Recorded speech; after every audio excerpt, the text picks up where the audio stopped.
নমস্কার, আমি সৈফুল ইসলাম। আমার চ্যানেল বিজনেস কো সাইফুলে সকলকে স্বাগতম জানাই। তো আজকে যে ভিডিওটি বেসিক্যালি বানানো হয়েছে সেটা হলো যে আমরা মানে কতগুলো কান্ট্রি আছে, যে কান্ট্রি বা কতগুলো দেশ আছে আমাদের প্রতিবেশী দেশ, যেগুলোতে ভিজিট করতে বা সেগুলোতে আপনাদেরকে ট্রাভেল করতে কোনো রকম ভিসা লাগবে না, মানে ভিসা ফ্রি কান্ট্রি।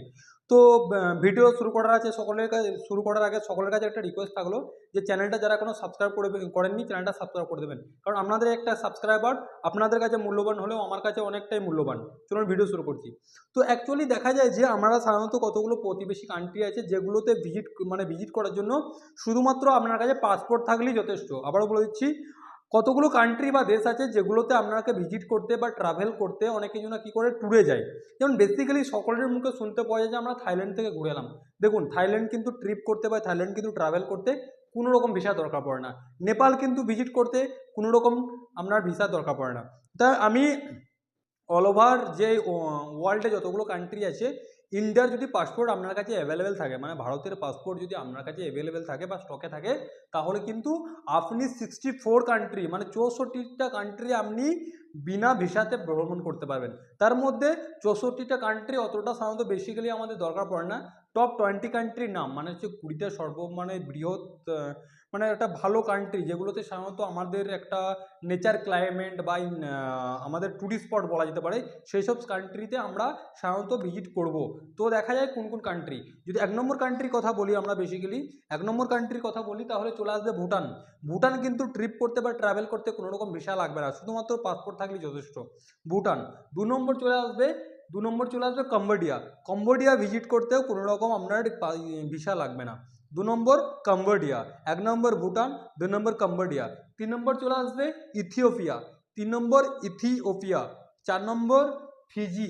5 নম্বর ইরান। ইরান কান্ট্রি, ইরান মানে বেসিক্যালি সাধারণত আমাদের যত ক্রুড অয়েল আছে, বা ক্রুড অয়েল মানে হচ্ছে কি অপরিশোধিত তেল, অপরিশোধিত তেলের ম্যাক্সিমাম বা মেজরিটি পার্সেন্ট আসে আমাদের ইরান থেকে। তো আপনি যদি মনে করেন কোনো কারণে আমি ইরান যাব, তাহলে ইরান ভিজিট করতে আপনারা কোনো রকম ভিসার দরকার পড়বে না।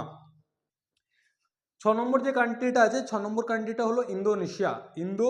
ইন্দোনেশিয়াতেও কিন্তু কোনো রকম ভিসা দরকার লাগে না।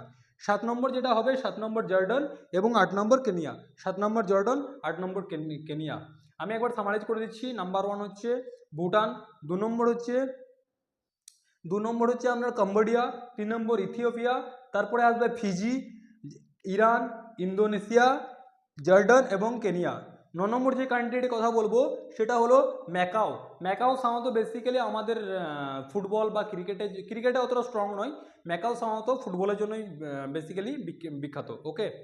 অ্যান্ড 10 নম্বরে আছে মাদাগাস্কার, 11 নম্বর মালয়েশিয়া, 12 নম্বর মালদ্বীপ। মালদ্বীপ তো সাধারণত বেসিক্যালি এটা একটা টুরিস্ট স্পট বলা যেতে পারে। মালদ্বীপ একটা টুরিস্ট স্পট বলা যেতে পারে। এবং আমরা যে কান্ট্রির কথা বললাম সাধারণত, যে আমরা যদি ভিজিট করি, সাধারণত ভুটান একটা ভালো কান্ট্রির মধ্যে পড়ে।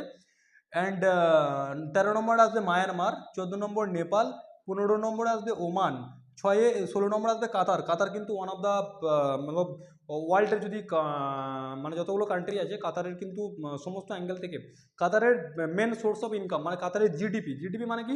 Gross domestic product. Gross domestic product মানে কি? মানে ঘরোয়া প্রোডাক্ট। ঘরোয়া প্রোডাক্ট মানে কি?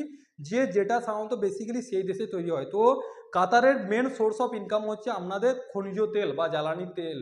এটা মানে ম্যাক্সিমাম 80% সোর্স অফ ইনকাম হচ্ছে আপনাদের কাতারের আসে কিন্তু আপনার খনিজ তেল থেকে, like petrol, diesel, crude oil, ATC মানে এটসেট্রা। ওকে।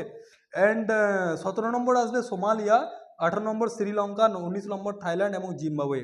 যতগুলো কান্ট্রি সাধারণত বেশি করে বলা হয়েছে, আমি একবার সামারাইজ করে দিচ্ছি। নাম্বার ওয়ানে আসবে ভুটান, 2 নম্বরে আসবে কম্বোডিয়া, 3 নম্বর ইথিওপিয়া, 4 নম্বর ফিজি, 5 নম্বর ইরান, 6 নম্বর ইন্দোনেশিয়া, 7 নম্বর জর্দান এবং 9 নম্বর কেনিয়া। 8 নম্বর কেনিয়া, 9 নম্বরে আসবে ম্যাকাও। ঠিক আছে, ম্যাকাও। 10 নম্বর মাদাগাস্কার এবং 11 নম্বর মালয়েশিয়া, 12 মালদ্বীপ, 13-এ আসবে আপনার মায়ানমার, 14 নম্বরে আসবে, 14-এ আসবে নেপাল, 15 ওমান, 16-এ আসবে কাতার, 17 Somalia, 18 Sri Lanka, Thailand and Zimbabwe. তো বেসিক্যালি যেগুলো কান্ট্রি আছে সব থেকে বেশি আমরা ট্রাভেল করি কিন্তু থাইল্যান্ডের কস্টিং কিন্তু খুবই কম। মানে ইন্ডিয়াতে যদি আপনি কোনো মানে আমি বলবো সাধারণত যদি কেউ কিন্তু গোয়া ট্রিপ করতে চান, তার থেকে কিন্তু গোয়া ট্রিপের থেকে যে পরিমাণ খরচা হবে তার থেকে থাইল্যান্ডের ট্রিপ কিন্তু অনেকটা সস্তাদায়ক। শুধুমাত্র টিকিটের বা ফ্লাইটে যে পরিমাণ খরচা লাগবে। আর একটা কান্ট্রি আছে সেটা কাতার। কাতার কিন্তু অনেক স্ট্রংগেস্ট দেশ।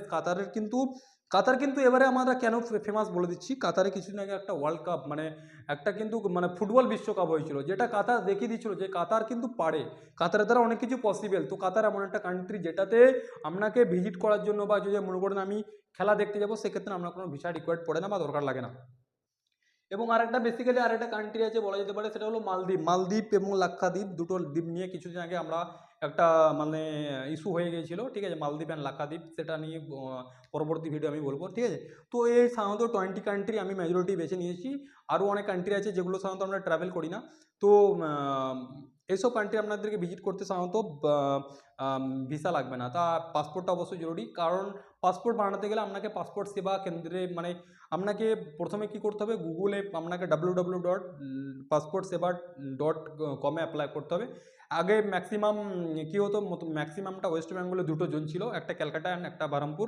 বাট এখন আপনি যে কোনো জায়গায়, যদি আপনি বর্ধমান জেলার বাড়ি হয়ে থাকে তো আপনি বর্ধমানে পাসপোর্ট করতে পারবেন। আমরা যদি ওয়েস্ট বেঙ্গল মানে মুর্শিদাবাদে বাড়ি হতে পারে, সেক্ষেত্রে আপনি বহরমপুর এবং আসানসোলে, বর্ধমানের বাড়ি হলে আসানসোল এবং কলকাতাতেও, কলকাতার 2-3টা সেন্টার বেসিক্যালি হয়ে গেছে। তো এইসব জায়গাগুলো আপনার পাসপোর্ট অ্যাপ্লাই করতে পারবেন, ঠিক আছে। তো ভিডিওটি কেমন লাগলো জানাবেন। সকলে ভালো থাকবেন, সুস্থ থাকবেন, জয় হিন্দ।